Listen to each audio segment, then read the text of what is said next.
Anatomi akar. Akar adalah struktur pepohonan menempati posisi paling strategis dan utama. Nyaris semua bagian pepohonan menggantungkan keberlangsungan hidupnya pada akar, batang, dahan, ranting, daun, terlebih lagi buah. Bahkan proses lahirnya suatu tanaman yang bermula dari sebuah biji sebelum membentuk bagian yang lain, yang pertama kali terbentuk adalah akar.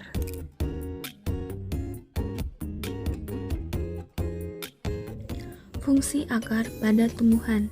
Yang pertama, untuk menyerap air dan garam-garam mineral. 2.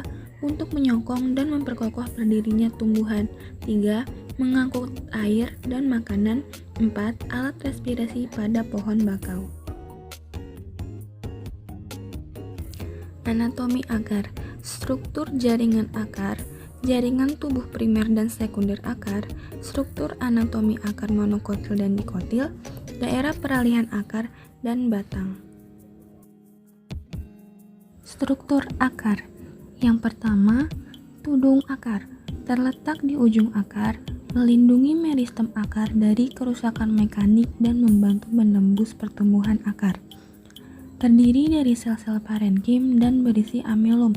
Pada sejumlah tumbuhan, sel-sel pusat tudung akar membentuk struktur yang nyata dan tetap disebut kolumela. Rambut akar untuk perluasan area penyerapan air dan mineral. Epidermis, lapisan terluar yang tersusun atas sel-sel yang rapat tanpa ruang antar sel. Bila epidermis tidak terkelupas waktu akar menua, dinding selnya mengalami penebalan disebut kutin atau suberin. Dinding sel epidermis terdiri dari bahan selulosa dan pektin. Korteks.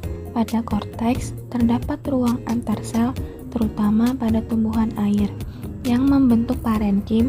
Sel-sel korteks sering mengandung tepung dan terkadang kristal, tersusun teratur secara radial dan konsentris.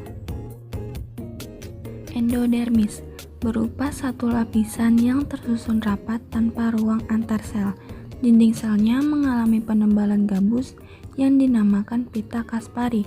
Penebalan gabus ini tidak dapat ditembus air, sehingga air harus masuk ke silinder pusat melalui sel endodermis yang dindingnya tidak menebal, disebut sel penerus air.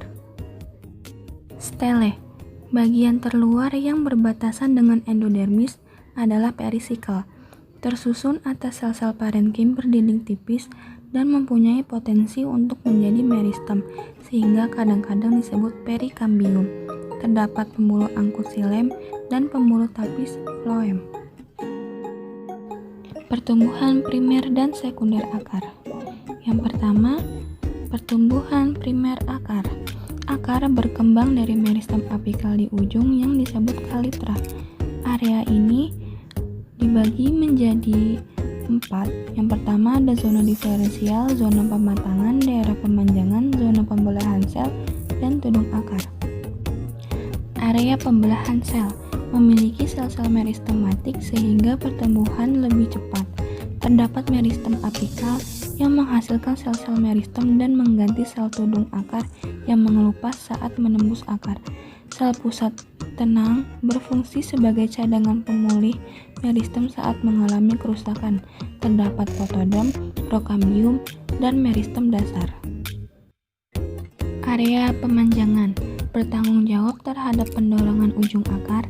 Ketika mengalami pemanjangan, maka bagian meristematik akan terdorong ke depan, sehingga akar akan memanjang.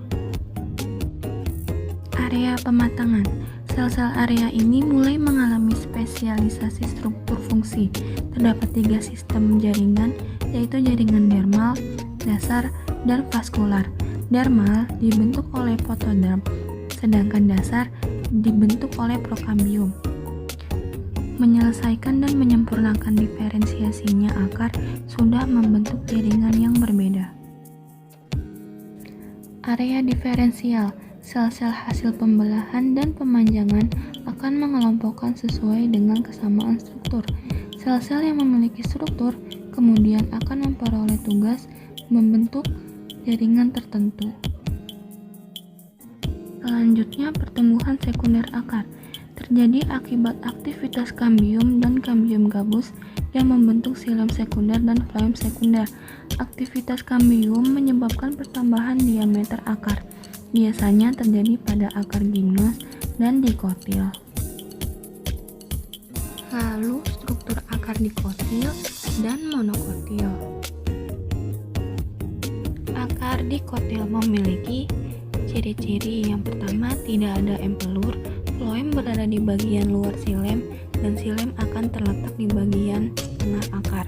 Pada pembuluh xilem memiliki dinding tebal, sedikit serat tetapi parenkim banyak. Perisikkel terdiri atas selapis sel. Akar monokotil memiliki ciri-ciri, tidak ada kambium. Perisikkel terdiri dari beberapa sel dan membentuk akar lateral. Floem dan xilem terletak berselingan dengan jumlah yang banyak. Empelur berkembang baik. Berikut adalah perbedaan antara akar monokotil dan dikotil.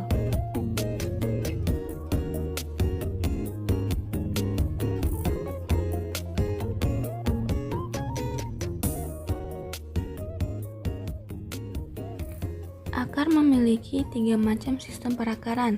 Yang pertama, sistem perakaran tunggang atau radix primaria. Sistem perakaran ini terdapat pada tumbuhan dikotil. Akar ini terdiri atas sebuah akar besar dengan beberapa cabang dan ranting akar, merupakan perkembangan dari akar primer dari biji berkecambah. Akar tunggang terdapat jaringan parenkim yang berfungsi untuk menyimpan makanan, misalnya pada tanaman wortel, ubi, dan sebagainya, dalam bentuk umbi-umbian. Yang kedua, ada sistem perakaran serabut atau radix adventitia.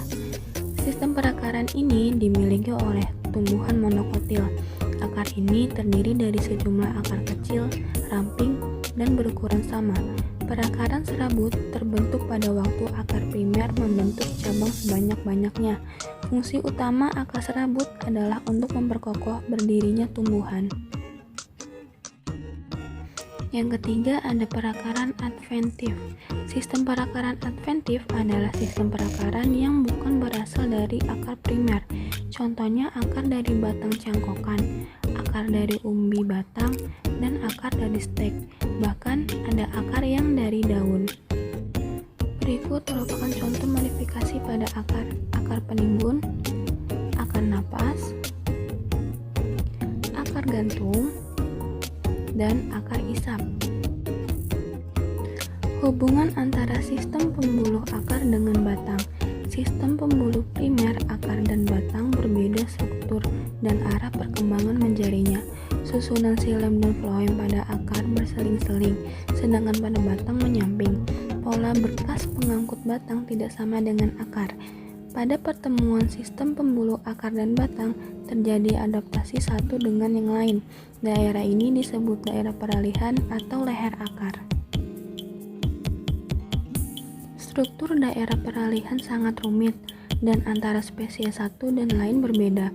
Biasanya struktur ini dicari dengan serangkaian irisan seri kecambah yang jaringan primer pembuluh primernya telah berkembang penuh, tetapi belum mengadakan pertumbuhan sekunder. Panjang daerah peralihan pada dikotiledon berbeda.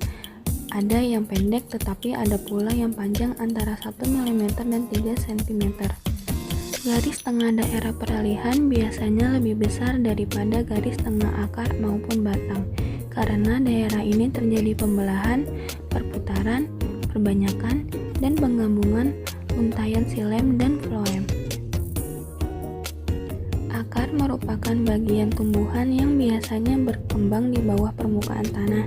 Meskipun ada juga akar yang tumbuh di atas tanah, berdasarkan asal-usulnya, ada 2 tipe akar, yaitu akar tunggang dan akar serabut. Akar tunggang terdapat pada dikotiledon dan gimnospermae, sedangkan akar serabut pada monokotil. Akar berfungsi untuk menegakkan tumbuhan, mengambil air dan garam tanah, serta untuk menyimpan bahan makanan. Pada ujung akar, terdapat tudung akar yang berfungsi untuk melindungi meristem akar dan alat pemetakan akar yang tumbuh ke dalam tanah.